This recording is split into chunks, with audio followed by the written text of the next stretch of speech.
Listen to that. That isn't just a ringtone.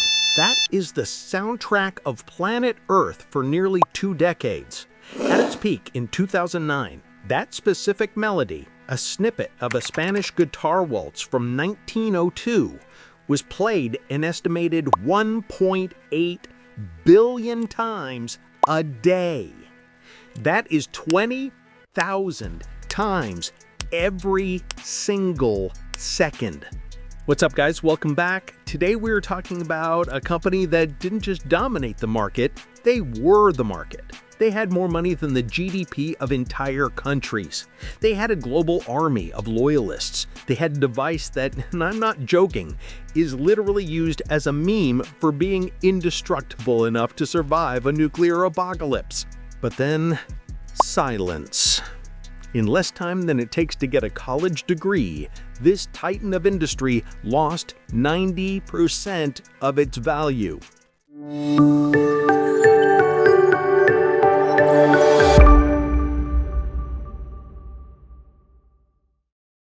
They went from owning 50% of the smartphone market to being sold for parts to Microsoft.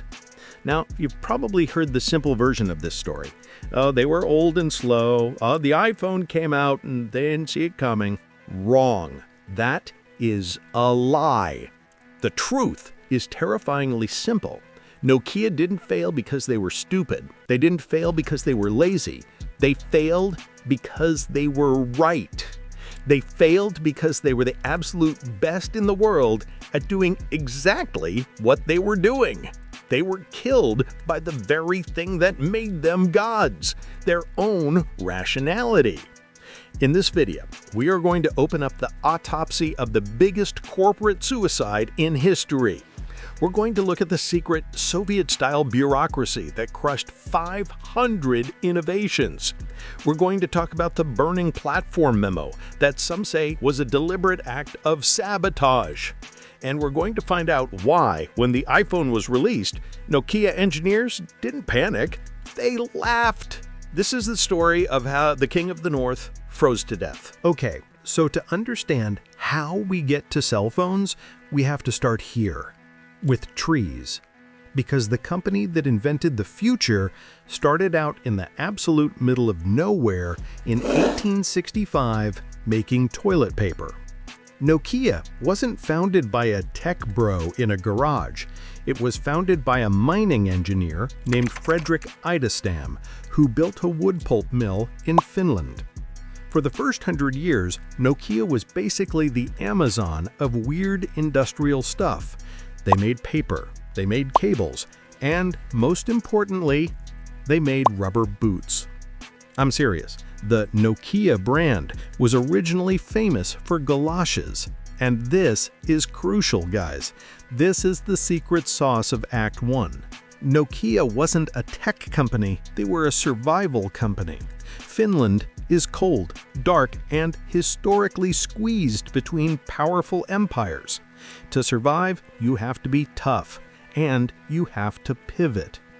In the late 80s and early 90s, a guy named Jorma Ollila took over.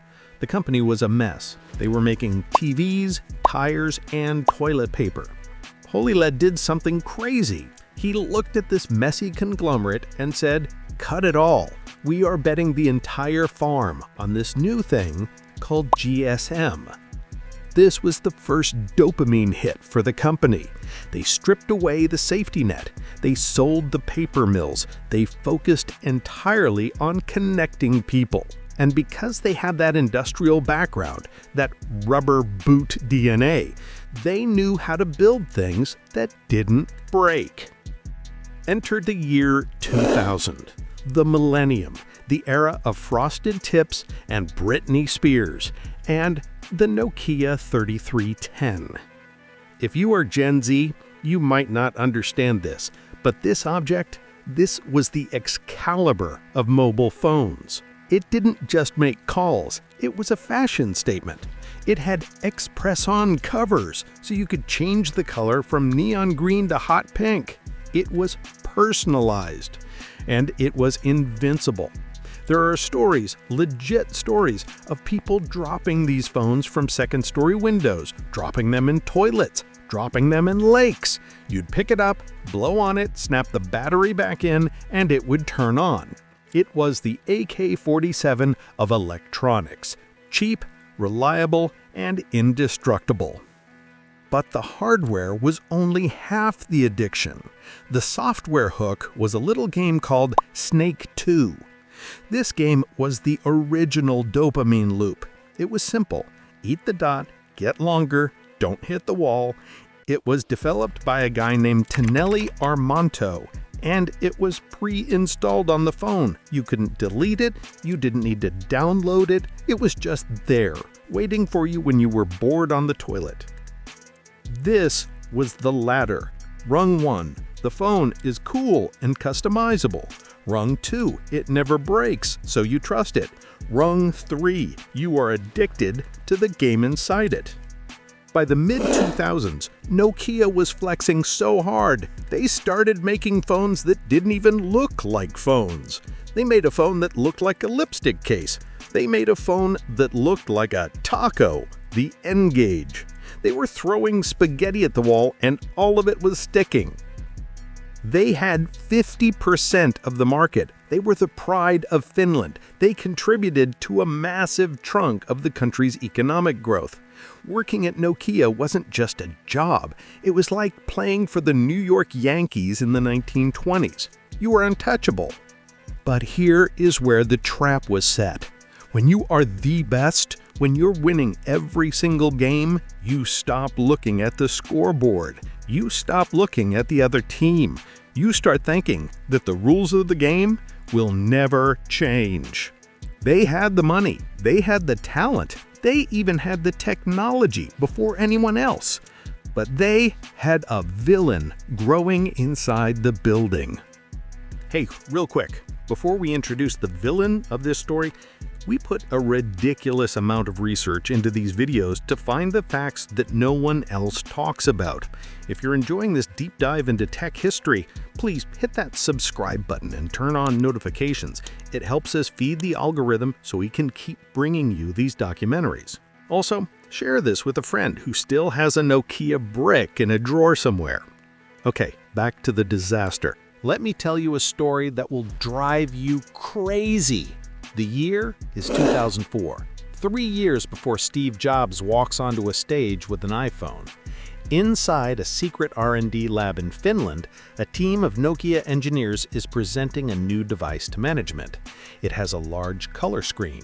It has a touch interface. It has a single button on the front. It connects to the web to find restaurants and play games. Does that sound familiar? It should. Nokia invented the iPhone 3 years before Apple. So why didn't you buy a Nokia Touch in 2004? Because of the villain. And the villain wasn't a person, it was a culture.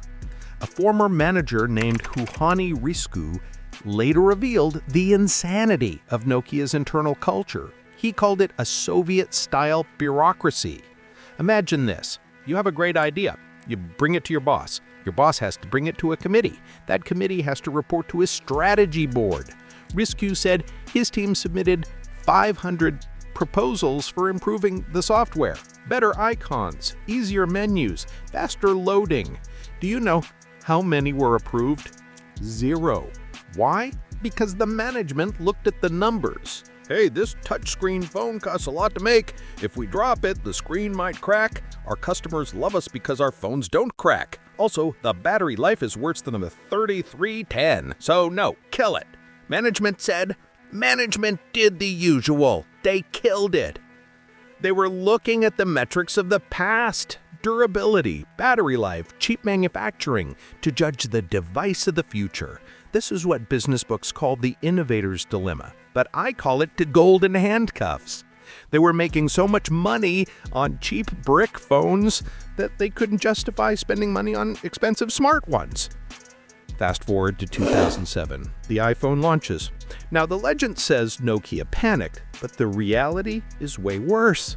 They got an iPhone. They brought it to their labs in Espoo, Finland, and they did what Nokia does best. They dropped it, and it broke. The engineers laughed. They said, "This thing is a toy. It breaks if you drop it. The call quality is mediocre. It barely lasts a day on a charge, and it uses 2G. It's not even 3G." They wrote a memo saying the iPhone wouldn't be a threat because it didn't pass their drop test. They missed the point entirely. Apple wasn't selling a phone. They were selling a pocket computer that happened to make calls. Nokia was judging a Ferrari by its ability to pull a plow.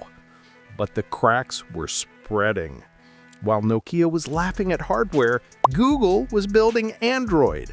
By 2009, other companies like Samsung and HTC were jumping on the Android bandwagon. They realized, hey, we can't beat Apple's software, so let's use Google's. Nokia? No, they refused. Anzi von Joki, a top Nokia executive, famously said that mobile manufacturers adopting Android were like, and I quote, "Finnish boys who pee in their pants for warmth in the winter." Peeing in their pants for warmth. The logic is, it feels warm for a second, but soon you get cold and wet because you're just like everyone else. It's a funny quote. It's also a smart, strategic thought. But here's the problem. If you are naked in a blizzard and your only choice is that pee in your pants or freeze to death, you pee in your pants. Samsung peed in their pants. They became the biggest phone maker in the world. Nokia stayed dry and froze to death. Nokia's OM software, Symbian, was a disaster. It was spaghetti code. It took engineers 48 hours just to compile a change. They had 57 different versions of the OS, incompatible with each other. It was a mess. They had a missed opportunity of galactic proportions. They could have joined Android. They could have launched their secret weapon, the Migo OS. We'll get to that. Instead, they hired a new CEO, a man from Microsoft. Enter Stephen Elop, the first non-Finnish CEO in Nokia's history. He walks into the building in 2010, takes a look around, and realizes the house is on fire. On February 8, 2011, he sends a memo to the entire company, the famous Burning Platform memo. Quote, "There is a pertinent story about a man who is working on an oil platform in the North Sea. He wakes up at night and a sudden explosion has flung him out of his bed. He stands on the burning platform and he needs to make a choice. He can stand on the platform and inevitably be consumed by the fire, or he can plunge 30 meters into the freezing waters. We too are standing on a burning platform." End quote. It's a powerful speech. It's honest. It was also suicide. By telling the world that Nokia's current products were a burning platform, he effectively told customers, "Don't buy our phones. They are trash. They are dead." Sales of Nokia's Symbian phones collapsed overnight. This is called the Osborne effect. He killed the current cash cow before he had a new calf to replace it. Elop decided to jump into the freezing water, but he didn't swim to Android. He swam to Microsoft. He bet the entire company on Windows Phone. Now, Windows Phone wasn't bad. It was actually pretty slick, but it had no apps, no Instagram, no YouTube, no Snapchat. And while they were pivoting to Windows, Nokia's engineers actually finished their own iPhone killer, the Nokia N9. This phone was incredible. It came out in 2011. It had no buttons. It used swipe gestures years before the iPhone X did. Reviewers called it the best phone ever made. It proved Nokia still had the magic, but Elop killed it. He said, "Even if this phone is a hit, we are canceling it. We are going Windows." To the engineers, this was betrayal. They built a lifeboat and the captain drilled a hole in it. This leads us to the wildest part of the story, the Trojan horse conspiracy. Many Finns believe to this day that Stephen Elop was sent by Microsoft to destroy Nokia's stock price so Microsoft could buy it cheap. Here are the facts. Elop came from Microsoft. He killed Nokia's own software. He refused Android. Nokia's value tanked from billions to peanuts. Microsoft bought Nokia's phone division for just 5.44 billion euros in 2013. Elop got a $25 million bonus for the sale and went back to work at Microsoft. Was it a conspiracy? Probably not. Most historians think it was just incompetence and panic, but the result was the same. The giant fell. In 2014, the deal closed. Microsoft took over. They stopped using the Nokia name on smartphones. The Nokia tune stopped ringing. The era was over. Microsoft eventually wrote off the entire purchase as a loss. It was a failure for everyone involved. So, what is the lesson here? Why did I tell you about rubber boots and burning platforms? The lesson is this: if you don't cannibalize your own business, someone else will. Nokia was afraid to hurt their brick phone sales with a touchscreen. They were afraid to hurt their high margins. They protected the present at the expense of the future. Apple, on the other hand, when they launched the iPhone, they knew it would kill the iPod, their best-selling product, and they did it anyway. Nokia thought they were in the phone business, but the world moved to the pocket computer business. They had the engineers, they had the money, they even had the prototypes, but they didn't have the courage to jump until the platform was already burning. Don't wait for the fire. Jump while you're dry. But hey, at least we'll always have Snake. Thanks for watching, guys. If you like this story, comment below. What was your first mobile phone? Was it a Nokia brick? Let me know. Hit like, hit subscribe, and I'll see you in the next one. Peace.